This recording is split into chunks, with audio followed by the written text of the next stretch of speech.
नमस्कार दोस्तों, हमारे YouTube चैनल पर एक बार फिर आपका स्वागत है। आज मैं आपके लिए मध्य प्रदेश शिक्षक भर्ती संबंधी एक और बड़ी अपडेट लेकर आया हूं। जैसा कि आप यहां पर देख रहे हैं, सभी नवनियुक्त शिक्षकों के लिए अपडेट, वर्ग 1, वर्ग 2, वर्ग 3 नवनियुक्त शिक्षकों के लिए एक और अपडेट निकलकर सामने आ रही है। अगर आप यहाँ देखें, सीएम की घोषणा पर अमल करने से जीएडी ने नहीं दिखाई दिलचस्पी, यानी कि मुख्यमंत्री पहले जो घोषणा कर चुके हैं उस पर सामान्य प्रशासन विभाग की तरफ से कोई भी दिलचस्पी नहीं दिखाई जा रही है। छत्तीसगढ़ सरकार ने शासकीय कर्मचारियों की 3 साल परीक्षा अवधि में किस्तों में स्टाइपेंड देने वाले अपने पुराने आदेश को पलट दिया है। मुख्यमंत्री शिवराज सिंह चौहान भी मध्य प्रदेश में किस्तों में स्टाइपेंड की जगह 100% वेतन देने का ऐलान कर चुके हैं, लेकिन मुख्यमंत्री की इस घोषणा पर अमल करने में सामान्य प्रशासन विभाग ने दिलचस्पी नहीं ली, जिस कारण नवनियुक्त कर्मचारियों को इसका लाभ नहीं मिल पा रहा है। दरअसल प्रदेश में वर्ष 2018 में कमलनाथ सरकार के आते ही कई नियमों कानूनों में बदलाव किए गए थे। उसमें कर्मचारियों को पूर्व में 2 वर्ष की परीक्षा अवधि पर नियुक्ति से संबंधित था।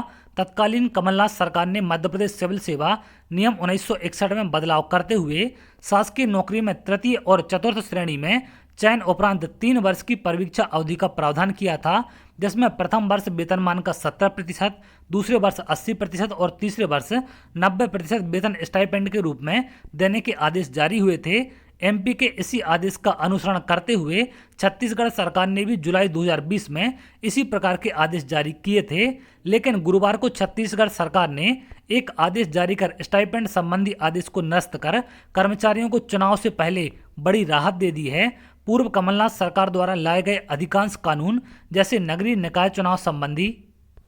आदि को शिवराज सरकार ने 2020 में सरकार में आते ही पूर्व की तरह लागू कर दिया था, लेकिन कर्मचारियों से जुड़े इस नियम में बदलाव की घोषणा शिक्षकों के कार्यक्रम 12 अप्रैल 2023 को की थी, जिसमें मुख्यमंत्री ने कहा था कि तरसा तरसा कर 4 हिस्सों में वेतन देना मुझे न्यायप्रिय नहीं लगता है, इसलिए 3 साल के स्थान पर अब 2 वर्ष की परीक्षा अवधि होगी, जिसमें पहले साल 70% और दूसरे साल 100% वेतन मिलेगा। मुख्यमंत्री की मंच से की गई घोषणा के बाद इसे मुख्यमंत्री घोषणा में भी शामिल किया गया, लेकिन आचार संहिता लगने को 20 दिन से कम का समय बचा है और अभी तक इस संबंध में कोई भी आदेश जारी नहीं हुए हैं। मंत्रालय सूत्रों का कहना है कि कमलनाथ सरकार पुराने आदेश को निरस्त करने संबंधी सीएम शिवराज की घोषणा का पालन करने का मुख्य उत्तरदायित्व प्रथम और द्वितीय श्रेणी के अधिकारियों पर होने के कारण वे कोई खास रुचि नहीं ले रहे हैं। घोषणा का क्रियान्वयन सर्वप्रथम सामान्य प्रशासन विभाग को करना है, उसके बाद वित्त विभाग से आदेश जारी होंगे।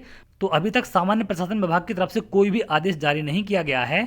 किस्तों में स्टाइपेंड देने के नियम को बदलने की मुख्यमंत्री घोषणा कर चुके हैं, लेकिन जीएडी की ओर से इस पर अमल करने की अभी तक पहल नहीं की गई है। मध्य प्रदेश में दिसंबर 2020 के पूर्व की तरह प्रथम वर्ष से ही 100% वेतन दिया जाना चाहिए। ये कहना है अध्यक्ष मंत्रालय कर्मचारी संघ के सुभाष वर्मा का कि पहले साल से ही इनको पूरा वेतन मिलना चाहिए, क्योंकि काम इनसे स्टार्टिंग से ही पूरा लिया जाता है, तो बिल्कुल वेतन भी इनको स्टार्टिंग से पूरा मिलना चाहिए। तो मुख्यमंत्री के द्वारा परीक्षा अवधि 2 साल करने की जो घोषणा की गई थी, उसको लेकर सामान्य प्रशासन विभाग कोई भी दिलचस्पी नहीं दिखा रहा है, क्योंकि सबसे पहला काम सामान्य प्रशासन विभाग का है, उसके बाद आदेश वित्त विभाग को जाएगा, लेकिन सामान्य प्रशासन विभाग की तरफ से ही प्रक्रिया को आगे नहीं बढ़ाया गया है, जिसके चलते सभी नवनियुक्त शिक्षक परेशान हो रहे हैं और इसको लेकर तमाम बार इनके द्वारा ज्ञापन भी सौंपे गए हैं, लेकिन अभी तक कोई भी कार्रवाई नहीं की गई है, न ही किसी प्रकार का आदेश जारी किया गया है। तो चलिए आगे और जो भी अपडेट निकलकर सामने आएगी मैं आपको जरूर शेयर करूंगा। अगर आप ऐसी जानकारी चाहते हैं तो हमारे चैनल के साथ जुड़ सकते हैं, जिससे और भी इंपॉर्टेंट अपडेट आपको मिल सके।